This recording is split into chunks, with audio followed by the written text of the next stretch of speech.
We're on? Mm-hmm. You sure we're on? Okay, we're on. Welcome, I'm Kurt Dog. I will be your gracious host tonight.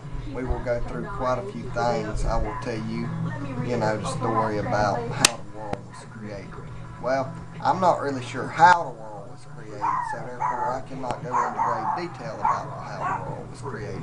But long time ago, I mean like millions, billions, maybe even trillions of years ago, they was the earth. Alright, and somehow a billion or trillion years later there's Kurt Dog, which is me. Okay, now the time now and a billion or trillion years ago, I cannot explain what happened unless it's been in the 28 years I've been alive. I was born on July the 11th of 1984 on the back of a Ford pickup truck on the coldest summer's day in South Georgia. It was snowing like hell, and my dad, he was carrying my mama to the hospital. She was on the back of the truck, because my dad, he didn't want to be caught in the front seat with a big fat woman. And I mean, I couldn't blame him for that. You know what I'm saying? I mean, you got this 175-pound woman, with a big old kid in her stomach, I think I was like in there for like 9 months or something. I mean, that's outrageous. I mean, you know what I'm saying? I should have been born like, I don't know, 2 or 3 days earlier, and it wouldn't have been 9 months. But anyway, so I want to tell y'all a little story about my great grandpa. He used to work on his farm. Okay, and on this farm he would be baling hay and cutting cotton and everything, and then one day somebody drove up in a you can't think of the car. It's like a big old Rolls Royce, yeah, in a 1925 Rolls Royce. Yes, I bet folks, you didn't even know they made Rolls Royces back then.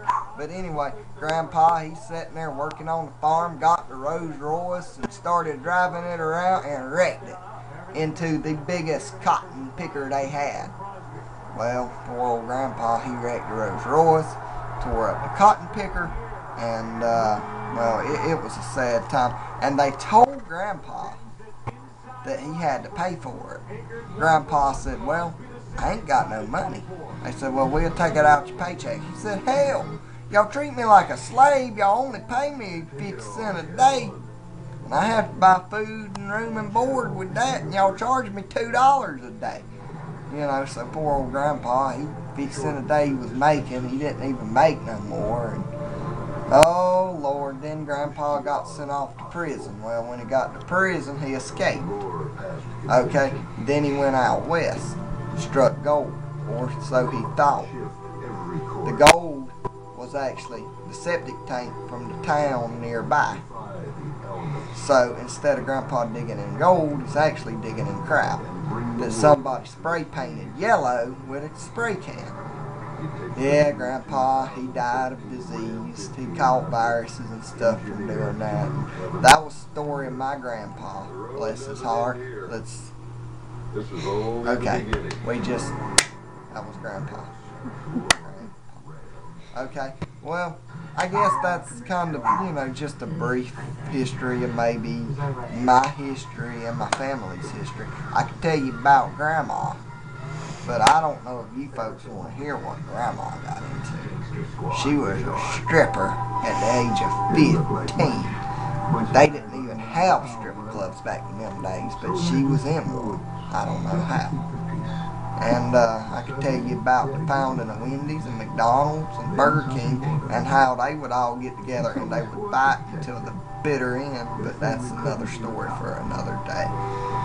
Remember, folks, walking down the road, you see a big truck coming and a bus coming, grab a sign, change the lanes, and make them confused where they go head into one another. That would not be pretty, folks. Don't do that. Please don't do that. I would cry. Have you? Well, one more. You know, we're talking about the NFL season ended like a few days ago or something, and all these new coaches. Well, they talking about the unemployment up there in Washington. Well, these NFL owners don't give a shit about the unemployment rate. It went up 3% the other day. They was like 7 or 8 coaches got fired. I mean, standing there at the unemployment office, you know, had old Lovey Smith over there, old Andy Reid over there. Of course, he found him a job like in 3 days, but all these coaches, you know, over there at the unemployment office with all these other thousands of people needing jobs, I tell you, it's a tough situation. Tough economy. People, you know, and these NFL owners, they brag about firing these things. Yeah, we're going to fire them and go to the Super Bowl next year. And then all of a sudden they're like 2-14 the next year. I'm like, you thought you had a bad coach, now you got an awful coach. And they fire him too. Of course, can you blame them? I mean, 2-14, that's terrible. You know, terrible. Well, folks, that's about all I've got tonight. I would tell y'all more jokes, but I haven't been writing them lately. This was really just spur of the moment thing. Lisa said, you know, a few minutes ago that she wanted me to say something funny, so this is what come out. Thank y'all. Y'all have a great day, and that's it. Anything else, anybody? Okay, sign off.